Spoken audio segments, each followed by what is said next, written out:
மயிலாடுதுறை மாவட்டத்தில் 2வது நாளாக இன்று காலை கடும் பனிப்பொழிவு காணப்படுகிறது.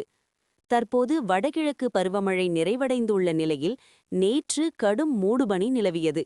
2வது நாளாக இன்று காலை அதிக மூடுபனி நிலவுகிறது. பருவநிலையில் ஏற்பட்ட மாற்றமா என்று பொதுமக்கள் அச்சமடைந்துள்ளனர். பனிப்பொழிவு காரணமாக நெற்பயிர்களுக்கு இலைப்பேன் நோய் மற்றும் பயிர்கள் மஞ்சள் நிறமாக மாறும் நோய் ஏற்படும் வாய்ப்பு உள்ளது. மூடுபனி நிலவுவதால் சாலைகளில் எதிரே வரும் வாகனங்கள் தெரியாமல் இருக்கும் நிலையில் வாகனங்கள் முகப்பு விளக்கை எரியவிட்டபடி செல்கின்றன.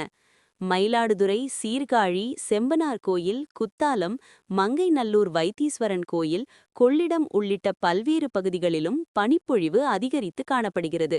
இதன் காரணமாக பொதுமக்களின் இயல்பு வாழ்க்கை பாதிக்கப்பட்டது.